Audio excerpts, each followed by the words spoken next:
รียนศรัทธาสาธุชนกราบพระรัตนตรัยพร้อมกันก่อนนะครับเนาะเชิญเลยนะครับ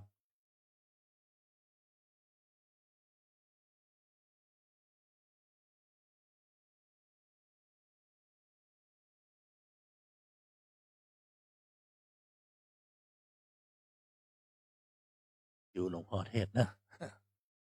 ต้องอาราธนาขึ้นก่อนเลยนะ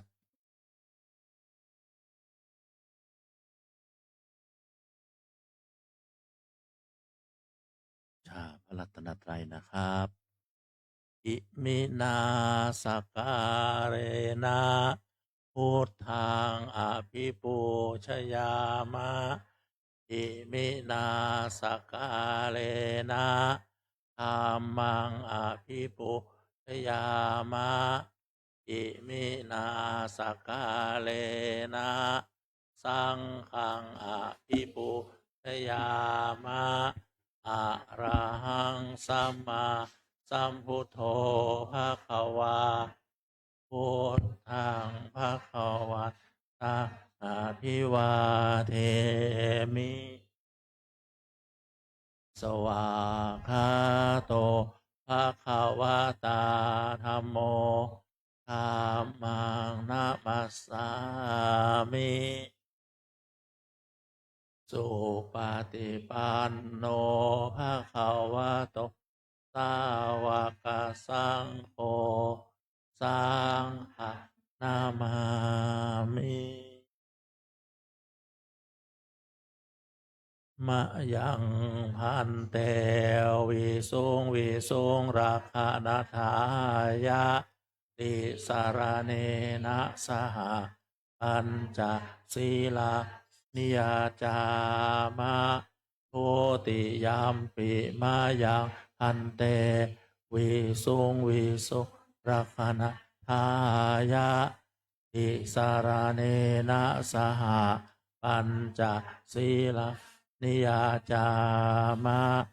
ตาติยัมปิมะยังพันเตวิสุงรักขณทายะติสารเนนะสหปัญจศีลานิยาจามะนะโมตัสสะภะคะวะโตอะระหะโตสัมมาสัมพุทธัสสะนะโมตัสสะภะคะวะโตอะระหะโตสัมมาสัมพุทธัสสะนะโมตัสสะภะคะวะโตอะระหะโตสัมมาสัมพุทธัสสะนะโมตัสสะภะคะวะโตอะระหะโตสัมมาสัมพุทธัสสะนะโมตัสสะภะคะวะโตอะระหะโตสัมมาสัมพุทธัสสะนะโมตัสสะภะคะวะโตอะระหะโตสัมมาสัมพุทธัสสะพุทธังสรณังคัจฉามิ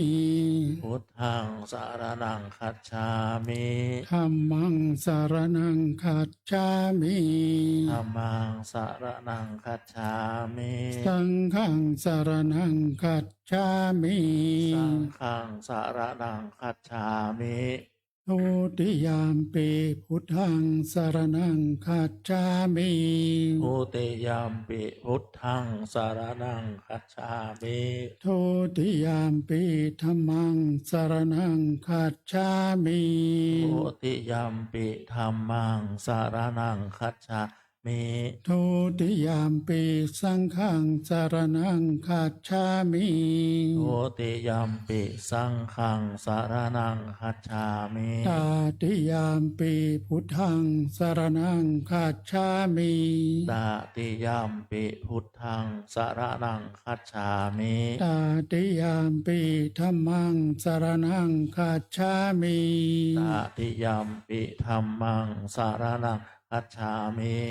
ตาติยามปิสังฆังสรณังคัจฉามิตติยามปิสังฆังสารนังคัจฉามิติสรณะขมนังนิทิตังอามะพันเตปานาติปาตาเวรมณี สิกขาปะทังสมาธิยามิ ปานาติปาตาเวระมณีสิกขาปะทังสมาธิยามิ อาทินนาทานาเวระมณีสิกขาปะทังสมาธิยามิ อินนาทานาเวระมณีสิกขาปะทังสมาธิยามิ มีใครสมาทานศีลแปดหรือเปล่าไม่มีนะกาเมสุมิชาจาราเวระมณีสิกขาปะทังสมาธิยามิ กาเมสุมิชาจาราเวระมณีสิกขาปะทังสมาธิยามิ โมสาวาทาเวระมณีสิกขาปะทังสมาธิยามิ โอสาวาทาเวระมณีสิกขาปะทังสมาธิยามิ สุราเมรยะมัจจปมาทฐานาเวระมณีสิกขาปะทังสมาธิยามิ สุราเมรยะมัชฌะปมาทานาเวระมณีสิกขาปะทังสมาธิยามิ อิมานิปัญจสิกขาปะทานิสมาธิยามิสีเลนะสุขติงยันติ สาธุ สีเลนะโภคสัมบันทา สีเลนะเนปุติงยันติตัสมาสีรังวิโสทะเย อามะอันเตรัมมาจะโลกาธิปติสหัมปติกัดอัญชลีอันทิวรังพยาจทาสันติทะสัตตาปรชักขะตาติกาเอเสตุธรรมังอนุกรรมปิมังปะชังอารัธนังกะโรมา นะโมตัสสะภะคะวะโตอะระหะโตสัมมาสัมพุทธัสสะนะโมตัสสะภะคะวะโตอะระหะโตสัมมาสัมพุทธัสสะนะโมตัสสะภะคะวะโตอะระหะโตสัมมาสัมพุทธัสสะกาเลนะธรรมัสสวนังเอตัมมังคลมุตตมันติติขอนอบน้อมแด่พระบรมศาสดาพระสัมมาสัมพุทธเจ้าผู้ได้ตรัสรู้ญาณธรรมทั้งหลายโดยพระองค์เองไม่มีผู้เปรียบปานพร้อมด้วยพระสัทธรรมและคณะพระอริยสงฆ์เจ้าทั้งหลายขอกราบนมัสการพระเดชพระคุณท่านเจ้าคุณพระอาจารย์พระภาวนาธรรมาภิรัตน์ท่านเจ้าคณะอำเภอเมืองจังหวัดเชียงใหม่ท่านอธิบดีสงฆ์แห่งสำนักวิปัสสนากรรมฐานแห่งที่2จังหวัดเชียงใหม่วัดร่ำเปิงตบชรามแห่งนี้ด้วยความเคารพยิ่งขอสวัสดีมายังเพื่อนพระภิกษุขอเจริญพรถึงแม่ชีโยคีนักศีลนักบุญคณะศรัทธาญาติโยมทั้งหลายที่ได้เข้ามาร่วมฟังเทศน์ฟังธรรมตามการวันนี้เป็นวันพระวันธรรมสวนะการได้ฟังธรรมตามการย่อมเป็นอุดมอันมงคลยิ่งกาเลนะธรรมัสสวนังเอตัมมังกรมุตตมังเป็นมงคล38ประการที่พระบรมศาสดาพระสัมมาสัมพุทธเจ้าทรงตรัสให้พวกเราได้ตระหนักถึงความเป็นชาวพุทธเนาะเราจะได้มาทำทานรักษาศีลแล้วก็มาภาวนา ฟังเทศน์ฟังธรรมตามการก็เป็นอุดมอันมงคลเป็นมงคลยิ่งนะตามที่เจ้าคุณพระอาจารย์ได้พูดถึงว่าในช่วงนี้เราก็อยู่ในช่วงการถวายความอะไรเนาะจากการเสด็จสู่สวรรคาลัยของสมเด็จพระนางเจ้าพระบรมราชินีนาถสิริกิติ์บรมราชชนนีพันปีหลวง เมื่อวันที่ 24 ตุลาคมที่ผ่านมา ก็ทำให้เราก็สูญเสียญาติผู้ใหญ่มันเป็นแม่ของแผ่นดินที่เราได้เรียกกัน แต่พระมีพระชนมายุถึง 93 แล้ว พระราชชนนีศรีสังวาล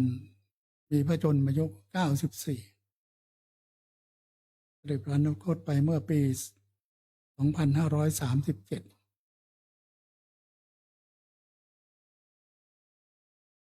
ก็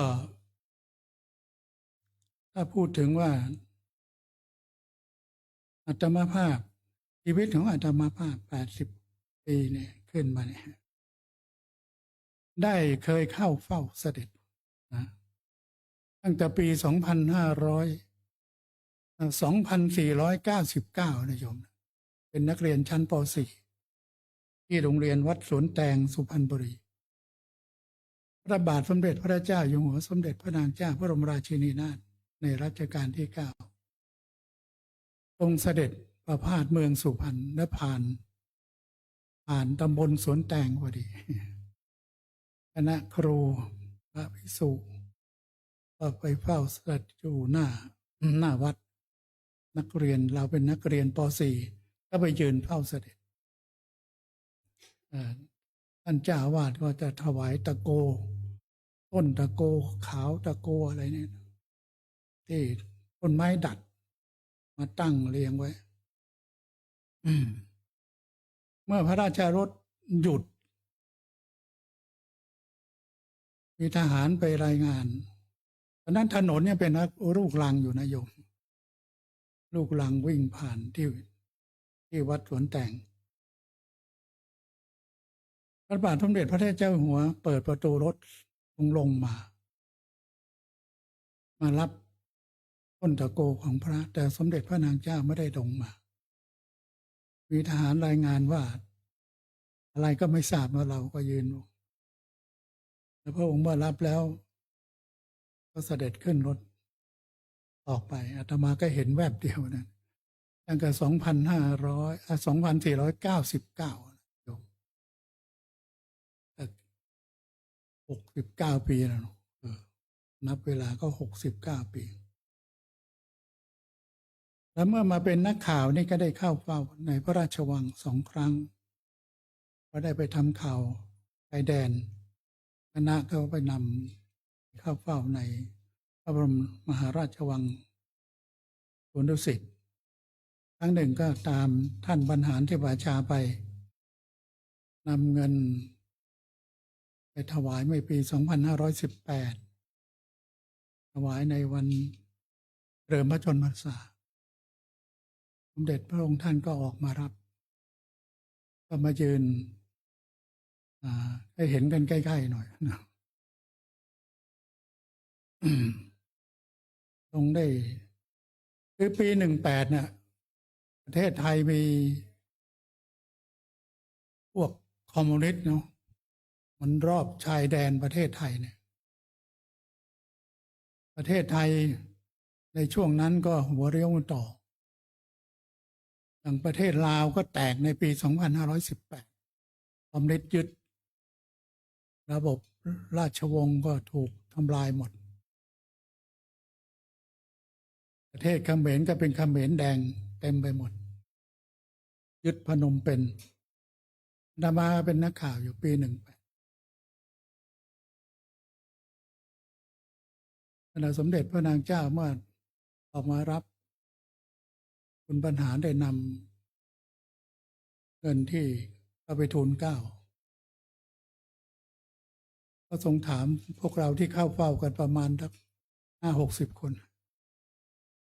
ว่าพวกเราจะไปกันรอดไหมเนี่ยอาตมาก็ใจหายว่าเพราะงั้นอยู่รอบประเทศไทยมันมีแต่ศัตรูไปหมดแล้วคอมมิวนิสต์เต็มไปหมดพระบาทสมเด็จพระเจ้าอยู่หัวในรัชกาลที่ 9ก็ทรงทำลูกเสือชาวบ้านใคร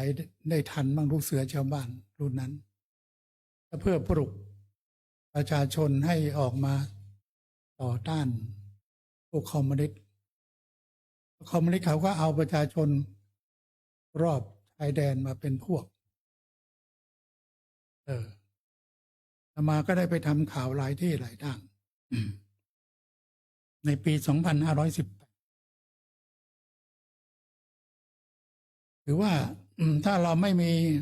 พระองค์ทั้งสองพระองค์ไม่รู้ประเทศไทยเราจะอยู่รอดปลอดภัยมาถึงวันนี้หรือไม่รอบๆประเทศของเราว่ามีแต่ปัญหาประชาชนอยู่ได้ความทุกข์ทรมานอย่างนี้เป็นต้นนี่ก็ดำลึกถึงพระมหากรุณาของพระองค์ท่านอย่างหาที่สุดไม่ได้ที่พวกเราชาวไทยทุกนามต้องระลึกนึกถึงวันนี้ได้เห็นกลุ่มนักเรียนโรงเรียนต่างๆที่ออกข่าวว่าจะทำกิจกรรมงานประกวดลอยกระทงก็จะทำแต่ให้ใส่ชุดไทยที่สมเด็จพระนางเจ้าพระบรมราชินีนาถทรงสวมใส่ไปทั่วโลกโด่งดังมาทั่วโลกผ้าไหมไทยก็โด่งดังทั่วโลกอย่างศูนย์ศิลปาชีพของพระองค์นี่ก็ได้รับความนิยมไปทั่วโลกพระองค์มีคุณาภการแต่คนชาติไทยคนไทยมากมหาศาลทั้งสองพระองค์แต่เราไม่ได้ระลึกนึกถึงก็จะลืมคนรุ่นหลังก็จะลืมแต่ในชีวิตของอาตมาภาพเนี่ยได้เห็นมาตลอดทั้งสองพระองค์ทรงงานหนักอย่างพระบาทสมเด็จพระเจ้าอยู่หัวในรัชกาลที่ 9ต่างประเทศถือว่าเป็นพระมหากษัตริย์ที่ทำงานหนักที่สุดในโลก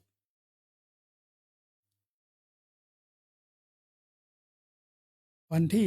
14 ตุลาคม 2559 องค์การสหประชาชาติได้ประชุมเป็นพิเศษเพื่ออะไรเพื่อลงมติว่าการสวรรคตของพระบาทสมเด็จพระเจ้าอยู่หัวในรัชกาลที่ 9ถือว่าเป็นความสำคัญของชาวโลกด้วย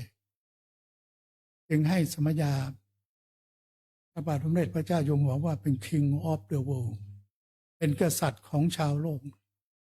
ได้รับการยกย่องจากองค์การสหประชาชาติพวกเราคนไทยโดยมากไม่เคยรู้นี่ความจริงก็เป็นเช่นนั้นอย่างประเทศรัสเซียเนี่ยประธานาธิบดีของรัสเซียในปัจจุบันวันเฉลิมพระชนมพรรษาทุกปีเนี่ย9 ปีที่ผ่านมาให้วงบรรเลงของเขาเนี่ยบรรเลงเพลงสรรเสริญบารมีเพื่อถวายสักการะแด่พระบาทสมเด็จพระเจ้าอยู่หัวซึ่งประธานาธิบดีของรัสเซียเขาถือว่ามีคุณกับต่อเขาได้แนะนำมันมีประโยชน์ต่อเขาต่อชาวรัสเซียเป็นอย่างยิ่งเขาจึงให้ความเคารพ และต่างชาติเขาให้ความเคารพอาตมาเห็นคนไทยเนี่ยนะเพิ่งมานึกถึงกันในช่วงนี้โรงเรียนต่างๆก็ให้เด็กทำกิจกรรมอย่าไปงดทำกิจกรรมเพื่อระลึกถึงที่พระองค์ท่านได้ทำอะไรกันไว้ได้เอามาแสดงได้ทำกิจกรรมให้เห็นสวมชุด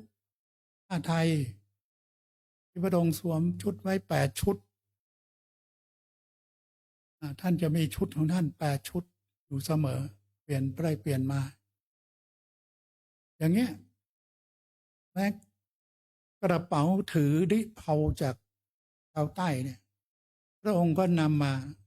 ไปเชิดชูทั่วโลกจนเป็นกระเป๋าลิเผาที่โด่งดังและราคาแพงราคาเป็นหมื่นได้ยังไงกระเป๋าลิเผาของชาวใต้คือพระองค์ก็เป็นแบบสมเด็จพระนางเจ้าพระบรมราชินีนาถราชชนนีปีหลวงอาตมาได้ทำข่าวแล้วก็ได้ติดตามเรื่องราวของพระองค์ทั้งสองพระองค์แล้วจะรู้เลยว่ารอบประเทศของเราเนี่ยเขามีความทุกข์ทรมานมากแต่ประเทศของเราเนี่ยเรามีพระเจ้าอยู่หัวรักประชาชนเข้าหาประชาชนประชาชนได้รับความทุกข์ยากตรงไหนสามารถเข้าถึงพระองค์ได้ทำให้คนไทยในตลอดระยะการครองราช70 กว่าปีของพระองค์ก็มีความสุขนะเนี่ยที่เราได้ระลึกนึกถึงเพราะอาตมาภาพมีชีวิตอยู่ในช่วงรัชกาลที่9วันนี้มาจูนอาตมาเกิดเมื่อปี2488ในรัชกาลที่8พอ2589รัชกาลที่8ก็สิ้นพระชนม์รัชกาลที่9ก็ขึ้นครองราชย์ตั้งแต่อายุ18 ปีตั้งแต่ปี2589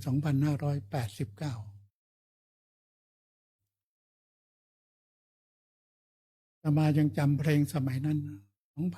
2519ไทยเราแสนเศร้าทุกคนสมเด็จพระอนันต์มหิดลได้สิ้นพระชนม์ตั้งแต่ยังเยาว์ใช่ไหมและสมัยมาเด็กๆยังจำได้เขาชาวบ้านเขาร้องกันมีเพลงเพื่อได้รู้ว่ากษัตริย์ได้สิ้นพระชนม์ตั้งแต่ยังเยาว์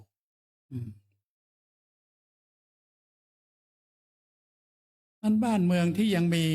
พระมหากษัตริย์ปกครองเป็นศูนย์รวมใจของไทยทั้งชาติเพื่อให้เรามีที่ยึดเหนี่ยวเป็นหลักไม่งั้นมันไม่รู้จะเอาตรงไหนมาเป็นหลักอย่างน้อยพระมหากษัตริย์ก็เป็นพุทธมามกะเป็นชาวพุทธนั้นพระราชพิธีต่างๆเนาะก็เป็นงานพุทธประเพณีของชาวพุทธนั้นเราคนไทยที่มีนับถือพระพุทธศาสนา90 กว่าเปอร์เซ็นต์ขึ้นไปก็ยังถือว่าเรามีหลักชัยคือพระบาทสมเด็จพระเจ้าอยู่หัวในรัชกาลที่10พระองค์ก็ทรงมั่นคงในพระพุทธศาสนาก็ยังเป็นหลักชัยที่พวกเรายังมุ่งมั่นในการทำคุณงามความดีไว้แล้วก็ถวายเป็นพระราชกุศลแด่พระองค์ท่านวันนี้ก็อยากจะแสดงธรรมะที่เป็นธรรมะ คู่ชีวิตของพวกเราแต่ธรรมะอะไรมันเป็นธรรมะที่ต้องไปกับเราทั้งชีวิต เราก็ยังงงอยู่ เราต้องมีธรรมะตลอดชีวิตไหม ถ้าเราไม่มีธรรมะตลอดชีวิต ชีวิตเราก็ไม่มีธรรมะทำไมต้องมีตลอดชีวิต ผู้ใดเห็นธรรมผู้นั้นเห็นเราผู้ใดเห็นเราผู้นั้นเห็นธรรมก็เนี่ยเห็นความจริงของธรรมะที่มันรักษาชีวิตเราไว้นะไม่ว่าตุเจ้าพระเนนญาติโยมทุกคน คืออย่างน้อยต้องมีศีลทุกคนต้องมีศีลศีลคือข้อเว้นยอมรับศีลห้าไปเนี่ยโยมต้องรักษาศีลให้ได้นี่คือธรรมะประจำผู้ชีวิตถ้าไม่มีศีลมันก็ทำผิดศีลแล้วจะไปไหนล่ะโยมชีวิตเราจะไปไหนกันไม่ว่าพระเนรเถรชีอะไรก็ตามไม่มีศีลมันก็พินาศกันไปหมดตั้งแต่ศีลห้าเป็นต้นไปศีลห้าศีลแปดศีลสิบศีล227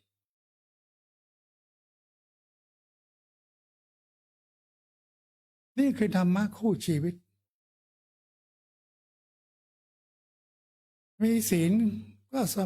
มีสมาธิคือการตั้งมั่นในการรักษาศีลนะโยมนะโยมรับศีลแล้วเนี่ยโยมตั้งมั่นคือมีสมาธิตั้งมั่นในการรักษาศีลไว้ ถ้าเราไม่ตั้งมั่นโอ้ยุงกัดหน่อยก็ตบแผะมดกัดหน่อยก็บี้ซะแล้วหมดศีลข้อหนึ่งศีลห้าก็ไม่เหลือแล้ว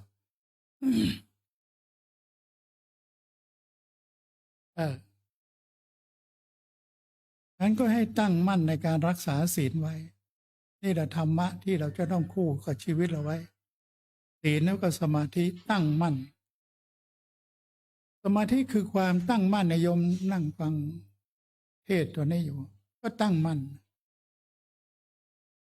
จิตใจมั่นคงในการฟังเข้าใจนะจิตไม่ไปสับประสายไปโน่นไปนี่คิดเรื่องโน้นเรื่องนี้อย่างนั้นมันไม่ตั้งมั่นถ้าตั้งใจฟังแล้วเข้าใจในการแสดงธรรมเรียกว่าตั้งมั่นในการฟังก็เป็นสมาธิโยมจะทำบุญใส่บาตรก็ต้องมีสมาธิสมาธิแปลว่ามันเป็นหนึ่งเดียวจิตใจเราเป็นหนึ่งเดียวไม่วอกแวกทำอะไรเราเป็นผู้รู้มีสติระลึกรู้อยู่ตลอดเวลาเรานั่งอย่างเงี้ยเราก็มีสติรู้การนั่งรู้ตัวรู้ทั่วรู้พร้อมนั่งเท้าขวาเท้าซ้ายวางยังไงมือขวามือซ้ายวางยังไงเท้าขวาเท้าซ้ายวางยังไงลมหายใจยังมีหรือเปล่านี่รู้พร้อมแต่ถ้าเราไม่รู้อย่างเงี้ยมันก็แสดงว่าไม่มีสติไม่มีการตั้งมั่นมีสติรู้พร้อมนะโยมนะโยมมาปฏิบัติธรรมเนี่ยก็ปฏิบัติธรรมเพื่อให้มีสติรู้ตัวรู้ทั่วรู้พร้อมในการพฤติวัดปฏิบัติสติปัฏฐานสี่อยู่ที่กายกายานุปัสสนาสติปัฏฐานเธอจงพิจารณากายของเธออยู่เนืองๆเนี่ยเราต้องเดินยืนนั่งนอนเราเป็นผู้รู้ไม่จะทำไปเรื่อยไม่รู้ไม่มีสติมนุษย์แปลว่าใจสูงเพราะมีสตินะโยมนะ มนุษย์ใจสูง มาจากมณะหรือมโนใจอุตสยะสูง รวมกันชื่อว่ามนุษย์เป็นภาษาบาลี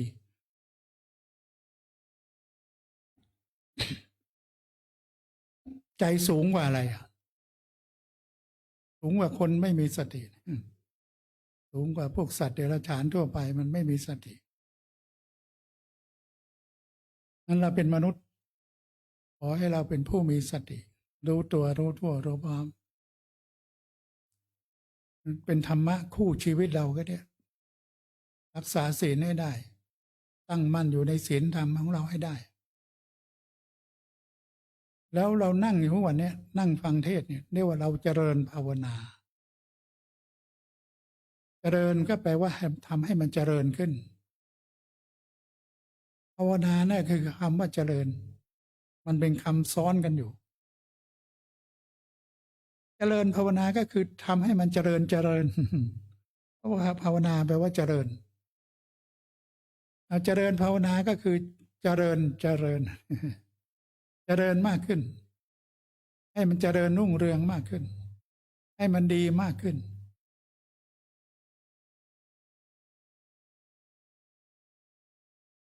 นั้นศีลสะอาดด้วยกายวาจาใจตอนเนี้ยเราไม่ได้ผิดศีลข้อไหน แล้วเราก็ตั้งมั่นอยู่ในศีลของเราได้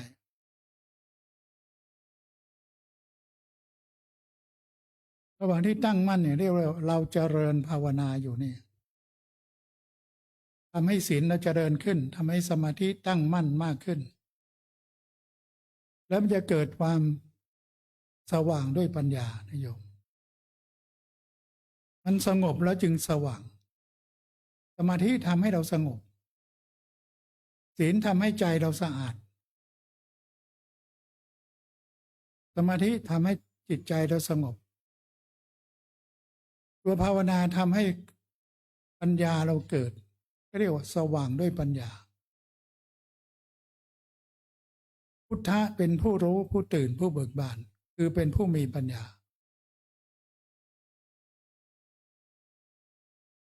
เรามาฟังเทศฟังธรรมเพื่อได้อะไรได้ธรรมะคู่ชีวิตของเรา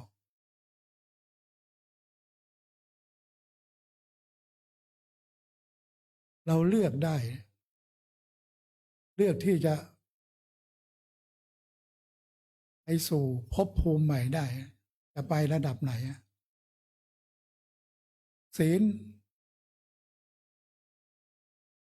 ทำให้เราไปสู่สุคติใช่ไหมศีลทำให้เราสู่นิพพานก็ได้ศีลทำให้เรามีโภคทรัพย์แต่คนรักษาศีลทำไมมีโภคทรัพย์ก็ไม่ไปดื่มนะไม่เล่นการพนันไม่ติดศีลมันก็ทำให้ทรัพย์สินเราอยู่ได้เนาะ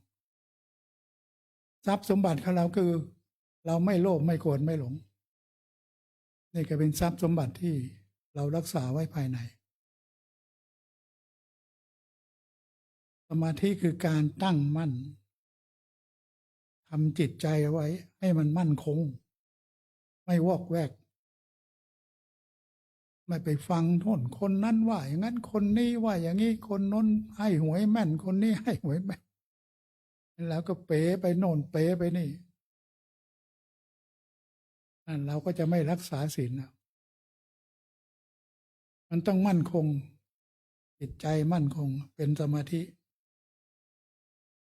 แล้วมันก็จะสว่างด้วยปัญญาจะเห็นความจริงสุดท้ายของเราจะไปไหนไปสู่สุคติ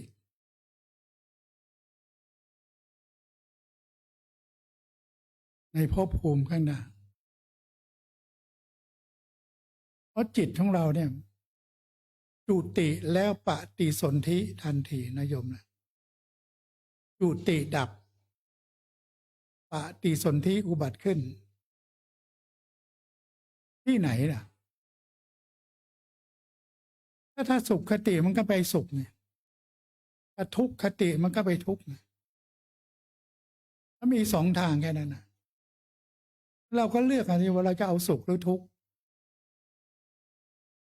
ถ้าสุขพระเจ้าก็บอกแล้วต้องมีศีลสมาธิมีปัญญาเนี่ยธรรมะคู่ชีวิตของเราตลอดชีวิตของเราเนี่ยพระบรมศาสดาพระสัมมาสัมพุทธเจ้าให้เราท่านทั้งหลายจงทำความไม่ประมาทให้พร้อมเถิดก็คือให้มีสติแม้แต่พระองค์เองก็มีสติทุกลมหายใจเข้าออกหายใจเข้าสั้นยาวเบาแรงท่านรู้ทั้งเข้าทั้งออก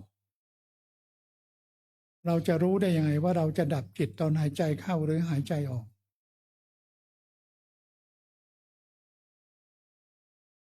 เราต้องฝึกให้ชำนาญนะเรียกเป็นวสีให้ชำนาญถ้าเราไม่ฝึกถึงเวลาคนมาสอนอยู่ข้างเตียงไม่รู้เรื่องแล้วนะพุทโธก็ไม่รู้พูดไม่ถูกแล้วพองหนอยุบหนอก็ไม่รู้เรื่องแล้วเพราะไม่ได้ฝึกมาก่อนแต่คนที่เขาฝึกมามันได้ยินหน่อยเดียวเขาก็เข้าที่เข้าทางเขาแล้วมันขอให้มีสติธรรมานี่ก็ต้องท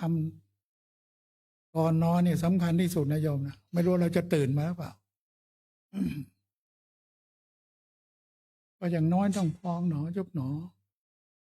นอนหนอนอนหนอแล้วก็พองหนอยุบหนอจนกว่าจะหลับไม่ได้ต้องดึงมาที่ท้องให้ได้ขอให้มันหลับอย่างน้อยเรามีสติก่อนหลับพอหลับแล้วเราก็ไม่รู้มันหลับไหลแล้วมันไปหลงได้นะมันต้องส่งให้มันมีสติให้ได้นะโยมนะคนที่หลับไม่ตื่นก็เยอะมันก็อันตรายตอนหลับนี่แหละ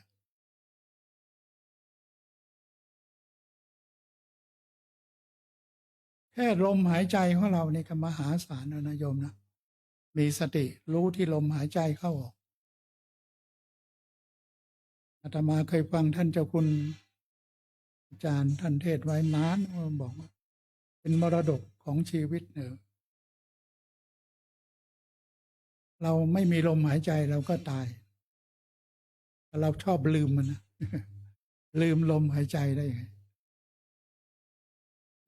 ตัวเนี้ยตัวสำคัญที่เราต้องระลึกรู้ลมหายใจเข้าออกนะก็มีสติมันก็มีศีลเพราะเราต้องไม่ผิดศีลมีสติแล้วก็มีสมาธิมีสติจิตใจแล้วก็ภาวะมีความเจริญขึ้นจิตใจมีความสว่างสงบก็สะอาดแล้วก็สว่างด้วยปัญญาเป็นธรรมะที่เราต้องใช้ทั้งชีวิตจนฝ่าจะหมดลมหายใจเพื่อไปสู่ภพภูมิที่มันดีกว่านี้เป็นภูมิไหนขออย่าให้ไปอบายภูมิก็แล้วกันนะเป็นมนุษย์ภูมิก็ยังดีเป็นเทพเป็นพรหมก็ยังดีถ้าเรามีสติมั่นคงก็โน่นมรรคผลนิพพานก็ได้เพราะศีลเนี่ยมันทำให้ไปสู่มรรคผลนิพพานที่ได้บอก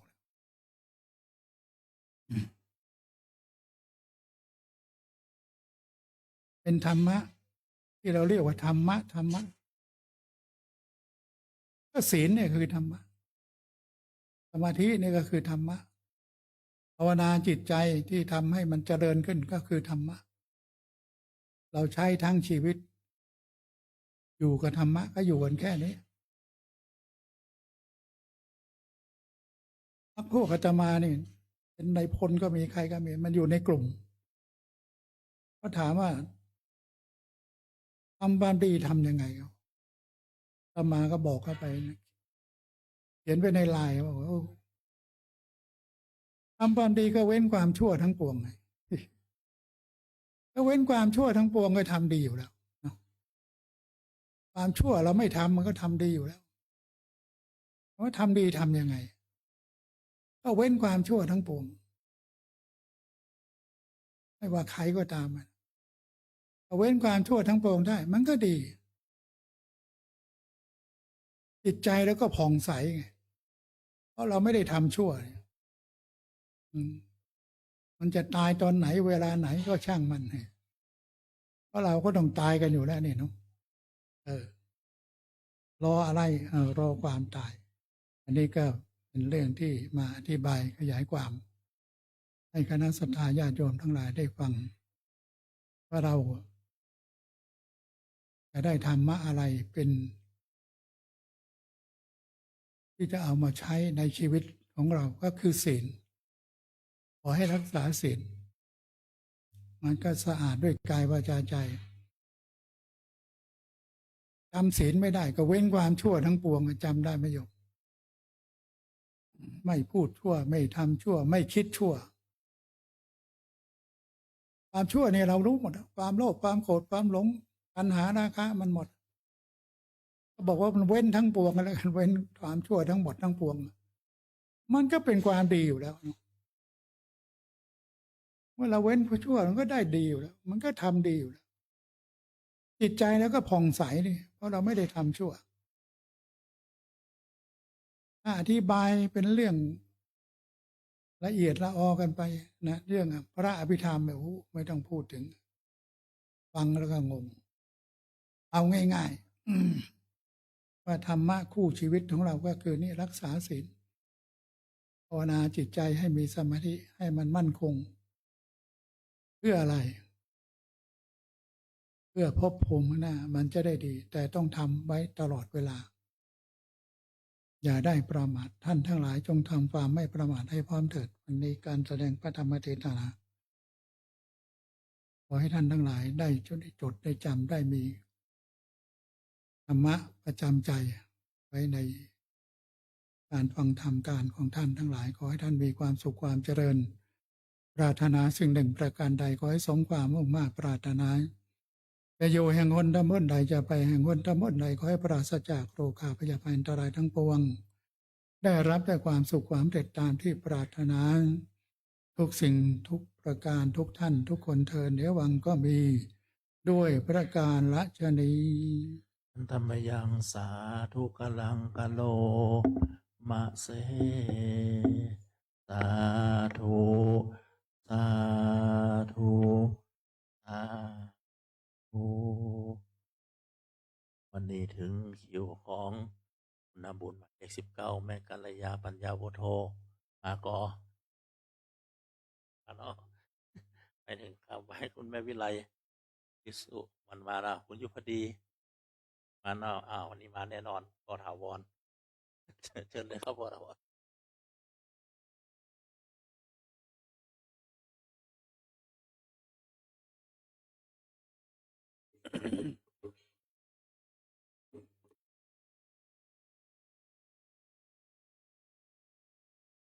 วันนี้เราได้ฟังธรรมะเป็นอนุสติระลึกถึงจริยวัตรของพระเจ้าอยู่หัวและพระราและพระพันปีหลวงจากหลวงพ่อวัชรินทร์นะตั้งแต่ท่านยังมีอายุ11 ขวบป .4 ป .4 ก็เราจะเห็นถ้าเราทั้งหลายเปรียบเทียบกับชีวิตเหมือนกับการเข้าไป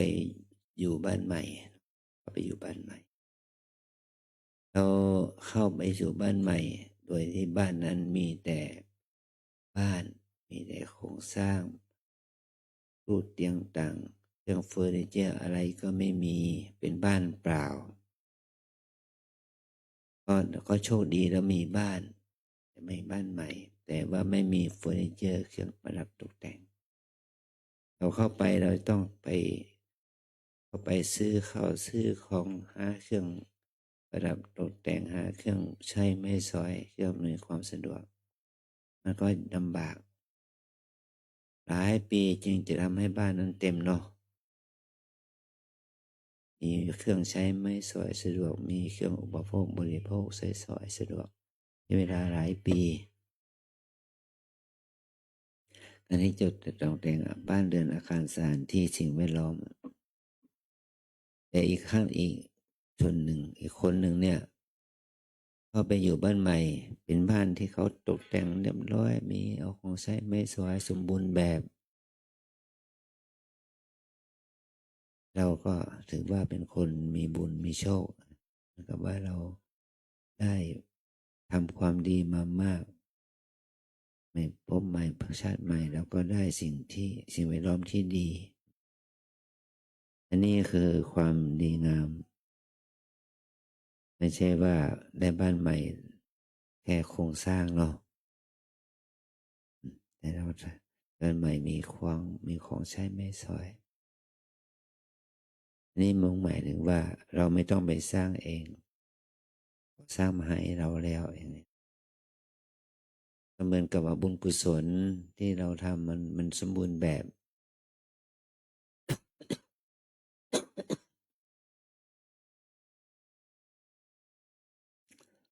เราไปอยู่ที่ไหนเกิดภพภูมิไหนก็มีความสมบูรณ์แบบนั่นแหละแต่มันก็เป็นเหตุเป็นปัจจัยให้เราเป็นภาระเนาะภาระต้องบริหารจัดการเป็นภาระที่บริหารจัดการในสิ่งที่มีก็เป็นทุกข์อย่างหนึ่งเนาะเป็นภาระบริหารจัดการในสิ่งที่เราไม่มีก็เป็นทุกข์อย่างหนึ่งเนาะคนนี้อย่างขอเราทั้งหลายได้รู้ถึงภาระหน้าที่ของเรานะมันจะมีก็มีภาระมันจะไม่มีก็มีภาระคนละอย่าง หลวงพ่อก็อายุ80แล้วเนาะแต่ละสังขารเมื่อไหร่ไม่รู้นะ อาจารย์ก็คุยกับลูกศิษย์นะว่าเราจะมีโอกาสดูแลเอาใจใส่กันอีกมากน้อยจะให้มีอายุประมาณสัก70 ปีหรือ75 ปีจะดีไหมแล้วเราจะตายจากการไปเพราะมันไม่แน่นอนหรอกเราจะอยู่ได้กี่ปีตอนนี้ก็65ถ้า70 ปีก็อีก5 ปีเนาะไปไหม อีก5 ปีถ้า75 ปีก็อยู่อีก10 ปีมันเหมือนกับไม่นานเนาะแต่ว่ามัน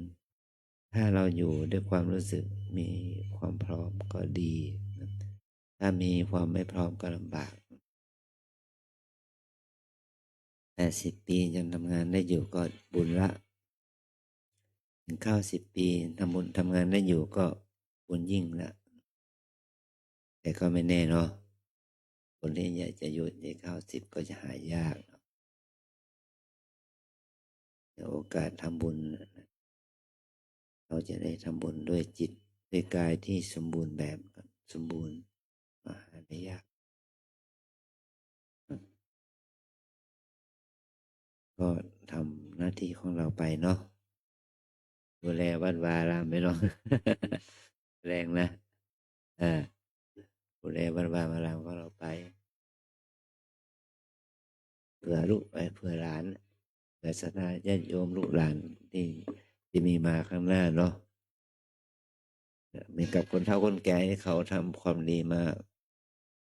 สืบสารให้พวกเรามารับช่วงต่อแล้วเนาะรับช่วงต่อนะ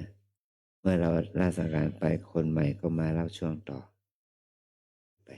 ทำเหตุนำปัจจัยเนาะขออนุโมทนาเนาะปอดถวายสังฆทานเนาะ พูดถึงหลวงพ่อเนี่ยก็ยังปั่นใจอยู่กันนะเหตุที่แรกก็เน้นเรื่องปฏิสนธิเกิดใหม่เลย อันธรรมยังตัสสะภะคะวะโตปุพพาอะนะมะกะลังกะโลมะเสนะโมตัสสะภะคะวะโต สัมมาสัมพุทธัสสะนะโมตัสสะภะคะวะโตอะระหะโตสัมมาสัมพุทธัสสะนะโมตัสสะภะคะวะโตอะระหะโตสัมมาสัมพุทธัสสะอิมานิมายังพันเตอาตานิสัปปะริวารานิภิกขุสังคัสสะโอโนชยามะสาธุโนพันเตภิกขุสังโฆอิมานิอัตตานิสัปปะริวารานิปาติคันหาโตอัมหากังอิคารตังนิตายะสุขายะข้าแต่พระภิกษุสงฆ์ผู้เจริญข้าพระเจ้าทั้งหลายขอน้อมถวายภัตตาหารข้าพระบริวารทั้งหลายเหล่านี้แก่พระภิกษุสงฆ์ขอพระภิกษุสงฆ์จงรับภัตตาหารข้าทางบริวารทั้งหลายเหล่านี้ของข้าพระเจ้าทั้งหลายเพื่อประโยชน์และความสุขแก่ข้าพระเจ้าทั้งหลายมีบิดามารดาเป็นต้นด้วยนาสาธุ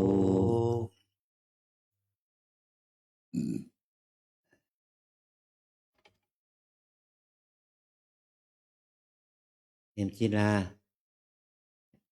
ไม่ใช่เพี้ยประโยชน์นะ เพื่อประโยชน์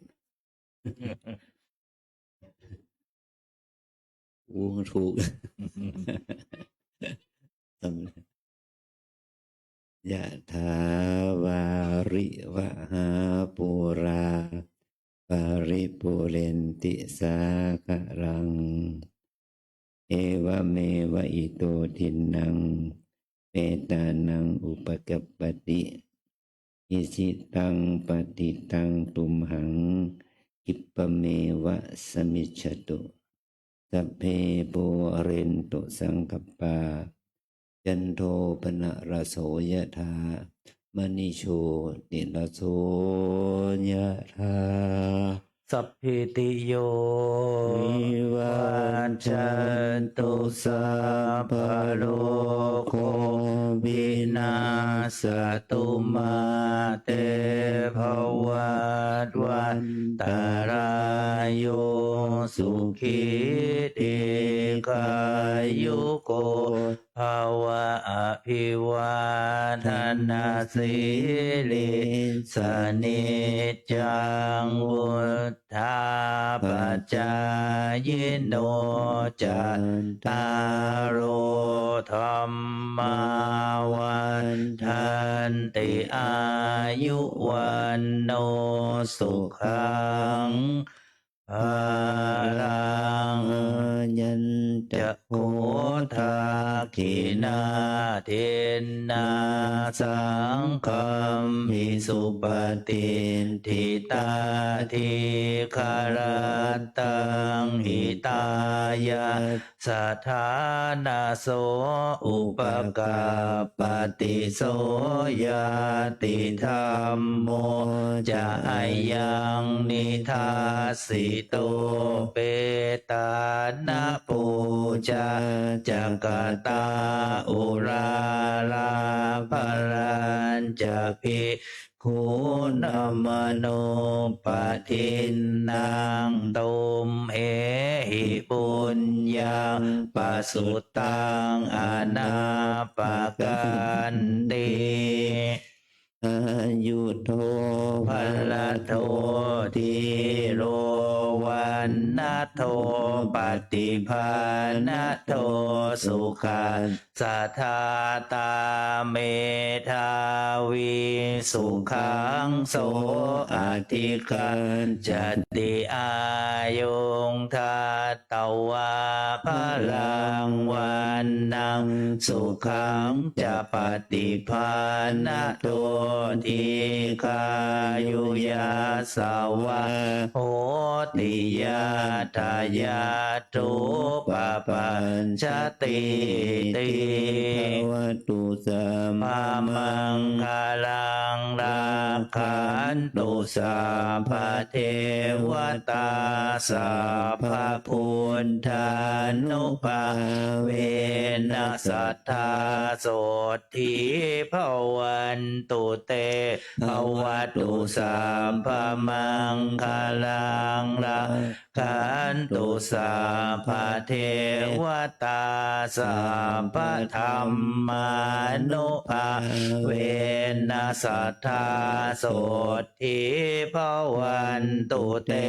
ภวตุสัมภมังคลังรักขันตุสัพพเทวตาสัพพสังฆานุภาเวนัสสัทธาโสทิภวันตุเต สาธุสาธุสาธุเชิญสาธุชนทุกท่านสงบจิตเจริญภาวนากุศลเวลาสักครู่นะครับ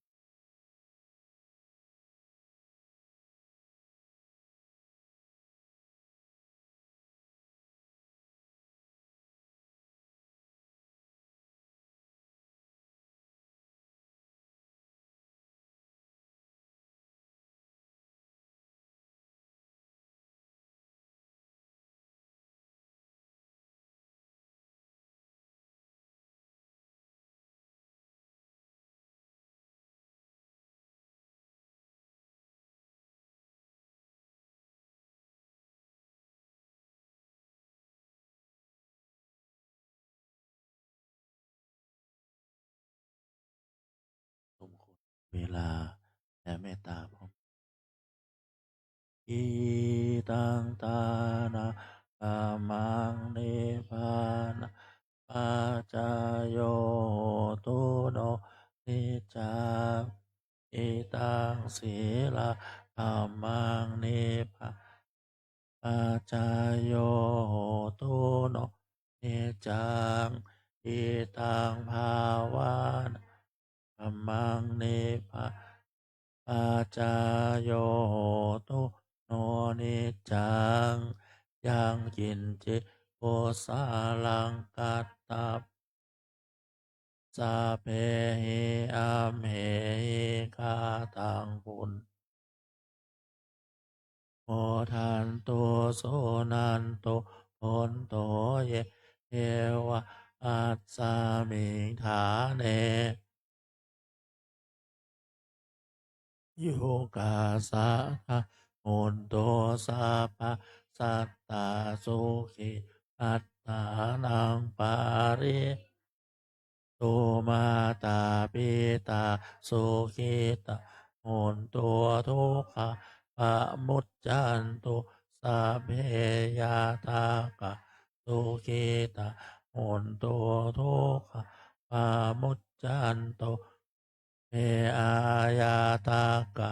สุขิตาโอนตัวทุกขะปะมุจจันตัวสัพเพปิสาสัพเพยากะเอตาสุขิตาโหนตุทุกขะปะมุจจันโตสัพเพนาคาตาสุขิตาตุทุกขะปะมุจจันโตสัพเพเทวาสุขิตาโหนตุทุกขะปะจันโตสัพเพอาจาริโยปัจจายาสุขิตาโหนตัวทุกขะปามุจจันโตสัพพะสัมปะโยชานิจันตุโว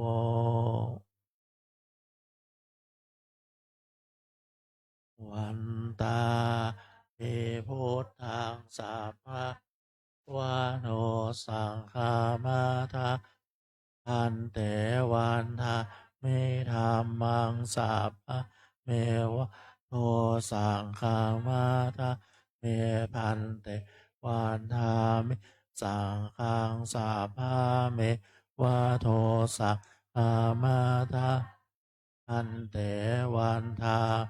อาโรปัจอาจาริเย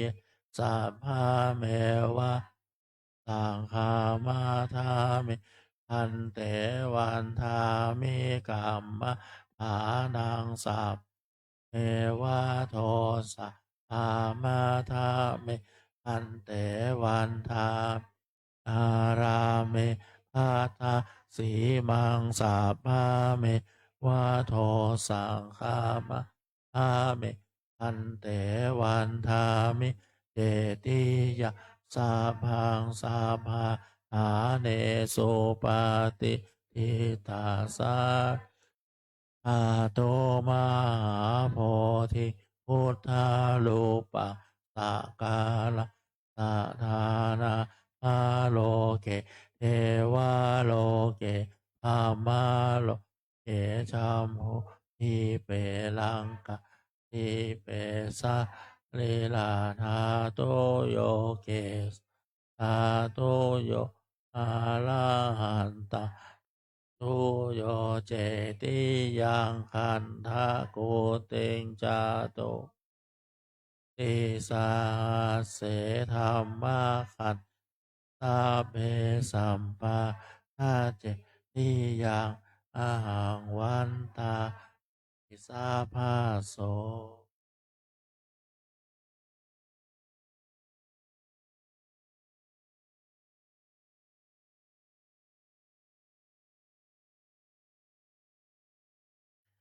สา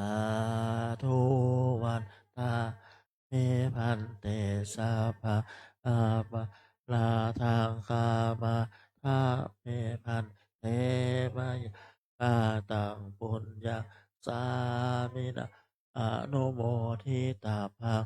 ตามินากาตาปุญญังไมหะอาตาภาสา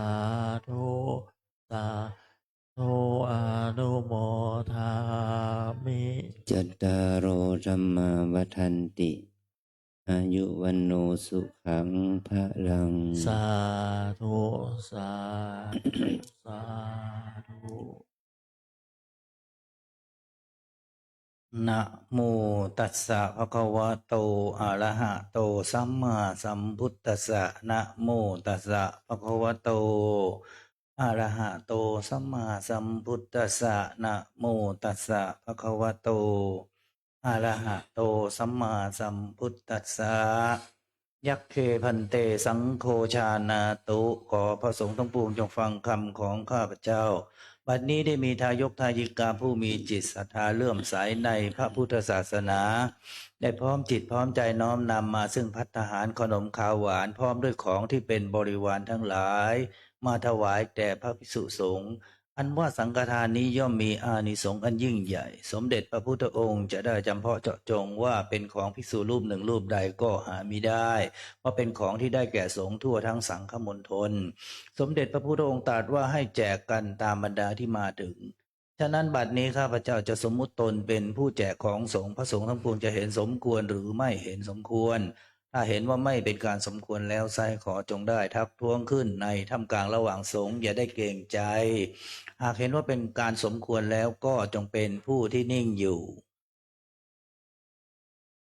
บัดนี้พระสงฆ์ทั้งปวงนิ่งอยู่ข้าพเจ้าจะรู้ได้ว่าเป็นการสมควรแล้วจะได้ทำการแจกของสงฆ์ต่อไปณการบัดนี้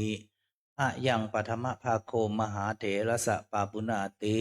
ส่วนที่หนึ่งย่อมตกถึงแก่พระมหาเถระผู้ใหญ่ที่อยู่เหนือข้าพเจ้าอาวะเสสาภาคาอัมหากังปาปุนันติ ส่วนที่เหลือจากพระมหาเถระผู้ใหญ่แล้วย่อมตกถึงแก่ข้าพเจ้าทั้งหลายตามบรรดาที่มาถึงพร้อมกันทุกรูปไปจนถึงพระมัชชิมพานวกะและภิกษุณีเหลือจากนั้นให้ตกถึงแก่น้องสัมมเนรเหลือจากสัมมเนรแล้วให้ตกถึงแก่แม่ชีโยคีอุบาสกอุบาสิกา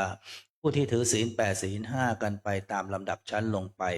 ส่วนที่เหลือจากนั้นให้ตกถึงแก่ผู้ที่มีส่วนเกี่ยวข้องและช่วยงานในวัดกันทุกคนทุกท่าน เศษอาหารที่ทานเหลือหรือตกหล่นลงพื้นปฐพีแล้วบรรดาสรรพสัตว์ทั้งหลายสัตว์เล็กสัตว์น้อยนำไปกินกันเพื่อความอยู่รอดต่อไปโดยไม่เป็นโทษและไม่มีกรรมข้าพเจ้าแจกทานมาในครั้งนี้หากพระสงฆ์ทั้งปวงเห็นว่าถูกต้องตามพระวินัยและก็จงให้ขันธสัญญาณสาธุการขึ้นพร้อมกันทุกรูปด้วยเทิน สาธุ อันทธานิมายังพันเตคัจฉามะพหุกิจจามะยังพหุ